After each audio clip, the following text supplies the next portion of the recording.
are now crossing to the Royal Empire Society's dinner at Sydney, which is being held simultaneously with similar functions in all the capital cities of Australia and New Zealand. The chairman of this dinner, spread over the southern seas, is Sir Hugh Denison, KBE. Thus, the stage was set in 1933 for a novel radio propaganda experiment designed to stimulate patriotism throughout Australia and the Empire. The annual banquet of the Royal Empire Society was held at the Wentworth Hotel. But on this occasion, the message was carried by radio and landline simultaneously to all Empire countries and into homes throughout Australia. First speaker was the head of one of Australia's largest retail organisations, Charles Lloyd Jones. Listeners near and far, kith and kin, I extend to you a greeting of goodwill and feel honoured the privilege of responding to the toast, United Empire. Now we will ask E.T. Fisk, Esquire, Chairman and Managing Director of Amalgamated Wireless Australasia Limited, to respond to the toast, Workers in the Empire's Cause. On behalf of the workers in the Empire cause, I thank you for your toast. It has been said that the bonds of empire are invisible. You have had a demonstration, but not an illustration, of that this evening.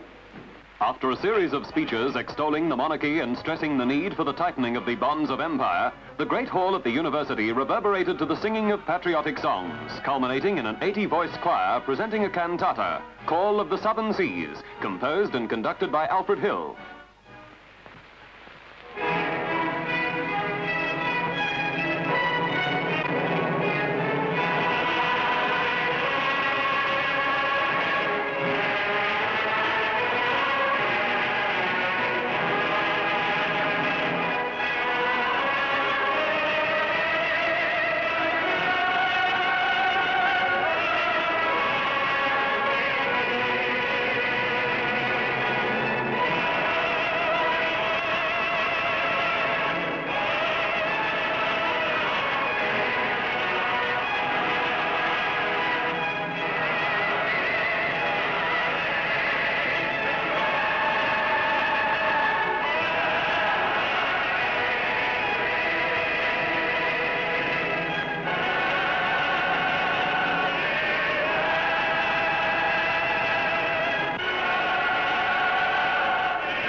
This Round Australia broadcast was one of a number of important developments in the use of radio that year. Sir Charles Kingsford Smith added another chapter to his illustrious record. His old bus, the Southern Cross, once again touched down at Mascot Aerodrome, Sydney, having spanned the Tasman for the 4th time.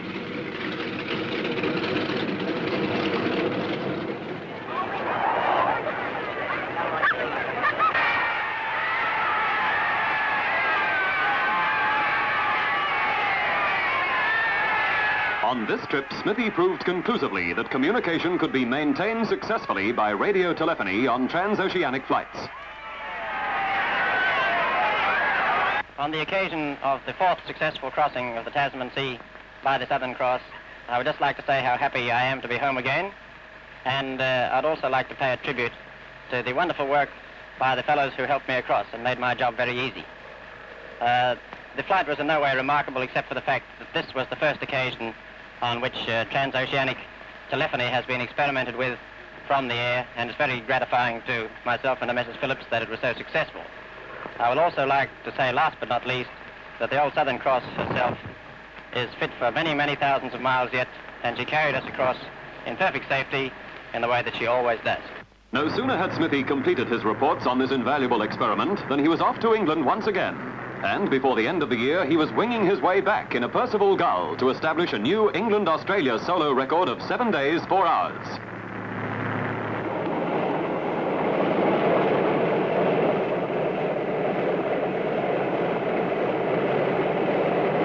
As he touched down at Brisbane, all Australia was asking, what will Smithy do next?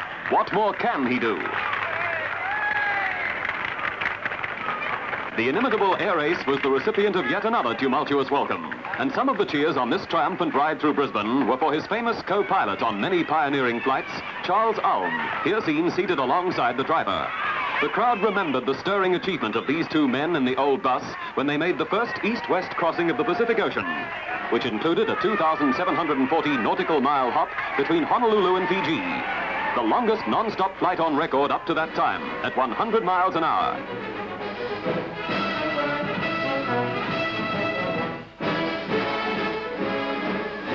In Sydney, to load wheat for England, the famous Finnish barque Palmyr, with masts towering 180 feet above her deck and clearance under the Sydney Harbour Bridge at high water 172 feet 6 inches, Palmyr was forced to anchor off Point Piper for a week, while crewmen removed parts of the topmasts. The final safety margin between masts and bridge, just 4 feet. There were no bridge problems for a flotilla of 5 Royal Navy destroyers when they sailed through Sydney Heads, a gift from the British government to replace 5 older models handed over soon after World War I. HMAS Stuart led the run up the harbour, followed by Vampire, Voyager, Vendetta and Waterhen. Because of the abandonment of recruiting and drastic cutting of service personnel, 2 of the 5 were to be immediately placed on reserve, together with the aircraft carrier Albatross and 2 of our 4 cruisers. A striking example of the deficiency in trained manpower in all the armed services. But such a deplorable situation did not dampen public enthusiasm in Melbourne when our depleted naval ranks headed celebrations to mark the 128th anniversary of the Battle of Trafalgar. Memories were revived of that famous day when Lord Nelson inflicted a crushing defeat on the French and Spanish fleets off Cape Trafalgar. Trafalgar Day in Australia has been replaced by Navy Day, celebrating the arrival of the first Royal Australian Navy ships in Sydney Harbour on October 4th, 1913. An old sea battle could not have been further from the minds of these men of the Australian Field Artillery, keeping in touch at an 18th Brigade camp at Liverpool, New South Wales. They fired guns, but basically were horsemen. And as in those days horses provided the power to move the guns, their grooming, their feed was the best. And spit and polish was just as necessary on the harness as on the men's Sam Brown belts.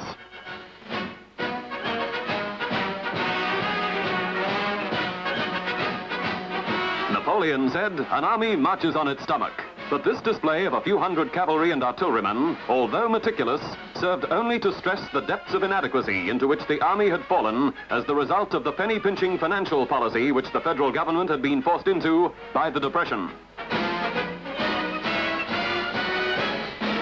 In 1929, the then Governor of Victoria, Lord Somers, established at Western Port a holiday camp for the youth of Melbourne. A 4-square program, he termed it, to bring together the young men of all classes to develop them not only physically, but also mentally, spiritually and socially. Lord Somers attended each camp until his duties as acting Governor-General cancelled his holiday, and so this following year, he was penalised for his absence by an on-the-spot judge and jury, composed not of his peers, but his juniors. But I was here. How are you here? In a battle of spirits.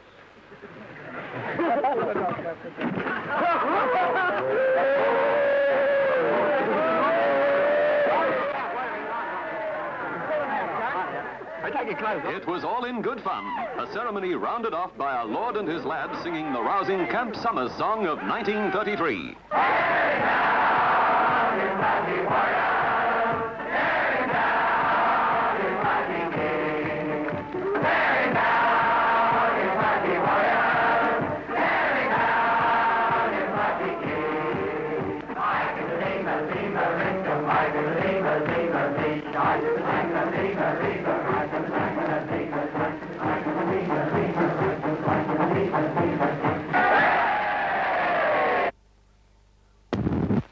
Breathes there a boy with soul so strong that he's never worn them out by pushing a billy cart. Not Pygmalion likely. A simple contraption comprising little more than a butter box, 4 iron wheels, a couple of axles, a handful of nails, a couple of bolts, and a fistful of Mum's dripping as a lubricant. Tuned to concert pitch, they gathered at Bellevue Hill, Sydney for the big event. It was a case of one decent push and trust to gravity, grease and good luck. Traffic rules went by the board. Who said the cart on the right has the right of the road?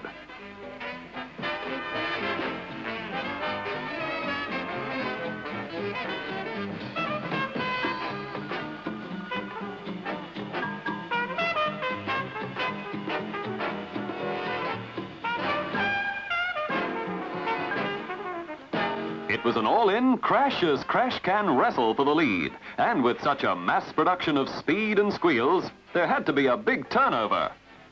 And over. And over.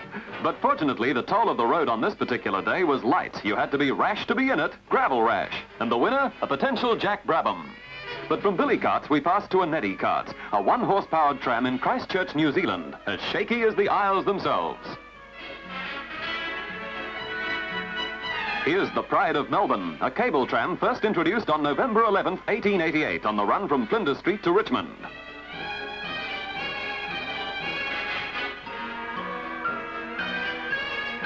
But this was a South Australian model of 1933 vintage, successor to horse-drawn types which first cloppity-clopped through Adelaide in 1878. And this is a West Australian brew, the tram, I mean, trundling through Perth, and a new-look Brisbane specimen.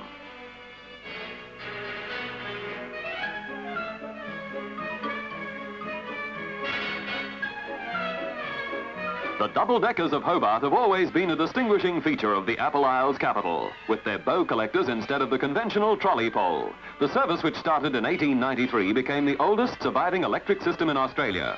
The first tramway service in Australia started in Sydney on December 23, 1861, horse-drawn between Circular Quay and Devonshire Street. But because of shopkeeper opposition, it stopped in September 1866 and the rails were removed. 16 years later, steam motors arrived from the Baldwin Loco Works in Philadelphia. There's a well-known saying, an old dog for a hard road. But this New Zealand pooch, not so old, hit the headlines on a main road and right in the shopping centre. Hey, do you want some meat? You do? Oh, well, go on. Go on, walk into the butcher's and buy it. Here, this way. Round that way. Go on. Okay, Fido, here's your finance. Better hop in for your chop. Hello, Jack. You come for the meat.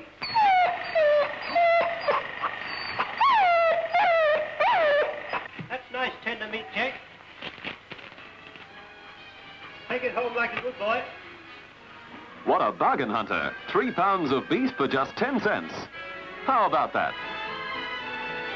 And how about this bout? Just another publicity stunt staged in Florida by the backers of world heavyweight champion Primo Carnera, the Ambling Alp.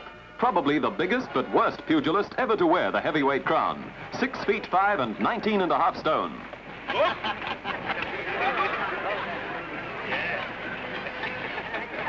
The bull-headed Italian had somehow managed to knock out Jack Sharkey in the 6th round at Long Island, New York. But he was not to reign for long. After this brisk workout, he came out against Max Baer, but went down cold in the 6th. An Ambling Alp crushed by an avalanche of blows from a man, not a kangaroo. From the farce in Florida, we return to New Zealand to see some genuine contests at Rotorua, novel canoe races designed to test the skill of the young Maoris. Superb physical specimens equally at home on or in the water. Putting these streamlined watercraft through their paces in sporting spirit, but with a skill handed down by their ancestors who once used such canoes as ships of war.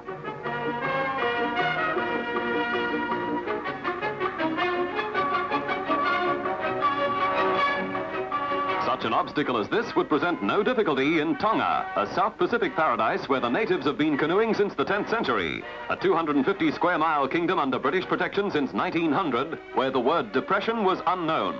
This is how the Premier of the day put it. The worldwide depression has naturally affected us. The price of our primary product, cobra, is very low. During the period when prices were high, we were able to create reserves, and owing to that, we meet the depression with a certain amount of confidence. As far as I know, we are the only country in the world today could boast of having a cash reserve instead of a deficit. Copra may have kept Tonga on an even financial keel, but ever since the discovery of gold in Australia, the precious metal had controlled not only the buying, but also the lending power of the community. And when there was an upsurge in the value of pure gold on world markets, there was a frantic search for heirlooms. £7 14 and 3 farthings an ounce was the ruling rate, and out came the jewellery, the sovereigns, eagerly snapped up by the gold buyers and quickly transformed into ingots.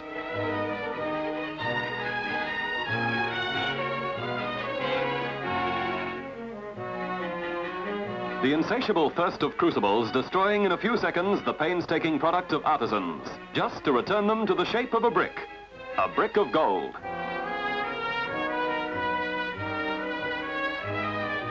The fever spread throughout the country as young and old, rich and poor joined in this gold rush in reverse. It became an endless chain. You sell your old gold to get money to put in the bank, to draw out to buy clothes, in styles which perhaps will require gold accessories. Styles such as these, possibly humorous to us now, but who knows? There is a cycle of fashion, and these basic designs of 1933 might be just around the corner. Puffed sleeves, hiding the knees, an accent on frills, drastic changes which are the product of the whims of designers in the leading fashion houses of America and Europe.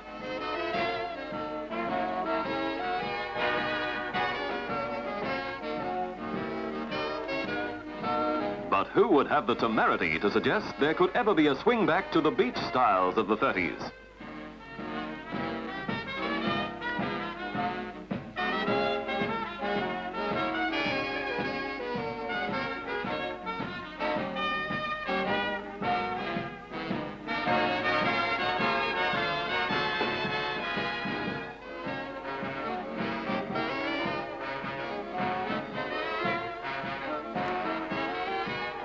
This is Bondi on a summer day in 1933, when the beach sported two concrete piers, later demolished by officials during the Japanese invasion scare.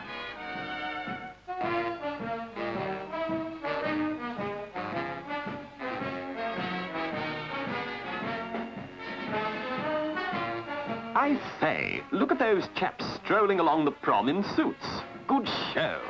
It was a year when women took to pants and men couldn't wear those vulgar swimming trunks. But whereas the styles altered drastically, the rock pool remained the same. And maybe you were one of these tiny tots in 33.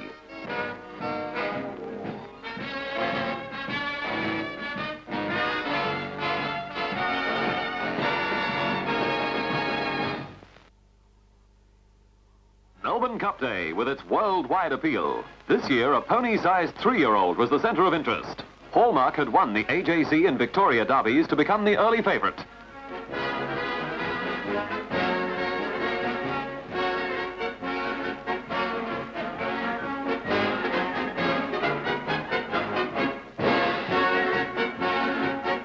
Because of an injured hoof, Hallmark was a doubtful starter until 2 hours before race time. His price drifted to 10s, but when the barrier went up, the books had brought him back to 4s with Rogilla, #1 pick from the crowd of 95,000.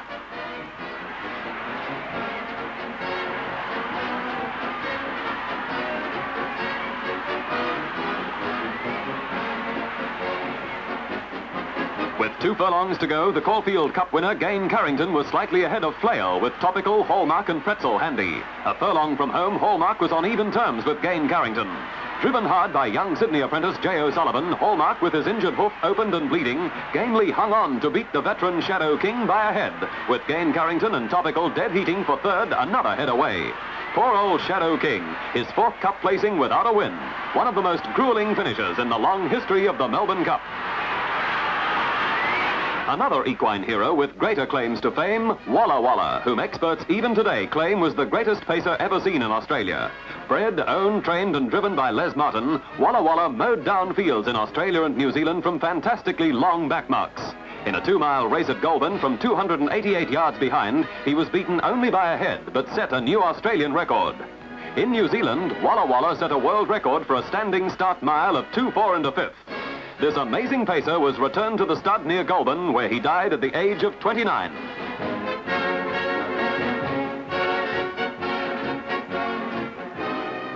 At the Los Angeles Olympic Games, a husky blonde-haired Australian easily won the single sculls gold medal, a feat he'd already performed at Amsterdam in 1928 and at the first Empire Games at Hamilton, Canada.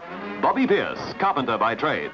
Hit by the Depression, he left Sydney in 1933 for Canada to challenge Englishman Ted Phelps for his world professional sculling title at Toronto. Here you see Bobby coasting to a 300-yard win, which earned him 1,000 much-needed English pounds and the title which he held until his retirement 12 years later, undefeated.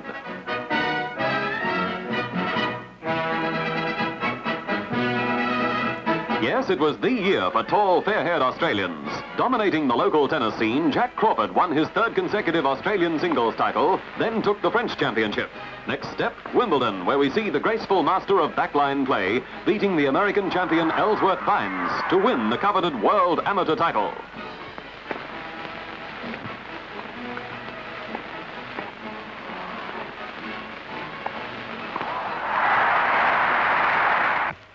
I feel honoured to know that after 11 years, I should be the first to bring to our great sporting country the most coveted title in lawn tennis.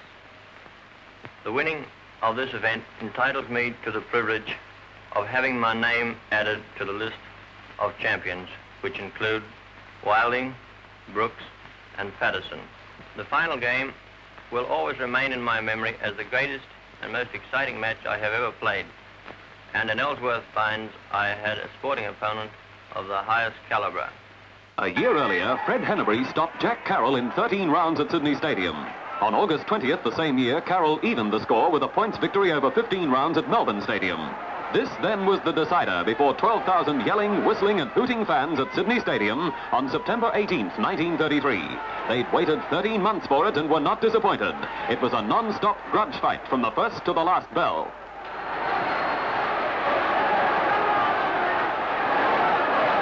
Jack Carroll, the lightning-fast boxer, clinging to his Australian welterweight title taken from Billy Jones 7 months previously. Carroll went on to outpoint the brilliant American Todd Morgan twice, to stop Ron Richards in 13 rounds, and cap a great career by outpointing world-rated Bet Van Claveren before 18,000 at Sydney Sports Ground. Hennebery went up to the middleweight division to meet Ron Richards 10 times in 8 years, Richards winning 6 bouts, Hennebery 3, and 1 battle drawn. In this contest, it was a points decision for Carroll.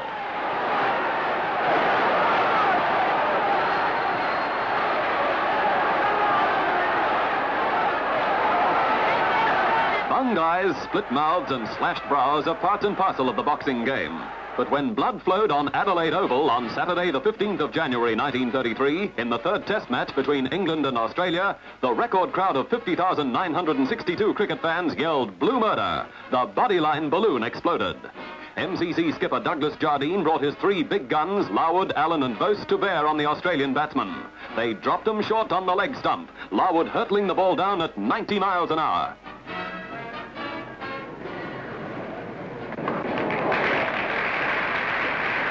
Stan McCabe tried to knock the leg slip field back, but failed.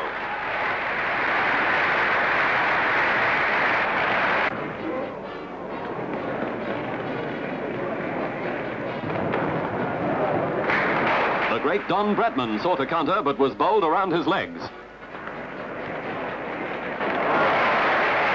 It was hit or get hit, and Australia's captain, Billy Woodfull, got hit.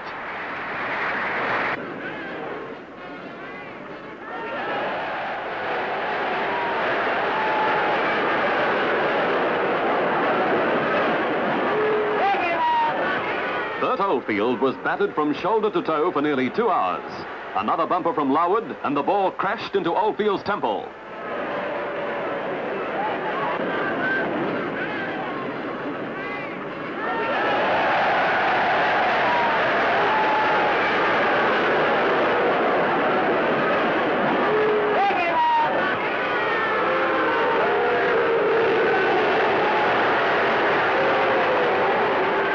Fuming Woodfull helped him from the field. The scoreboard showing Oldfield retired hurt, 41. What Woodfull said to English manager Plum Warner in the dressing room that evening has never been revealed, but Jardine stood firm. England won this and the next test to regain the Ashes lost at the Oval in 1930.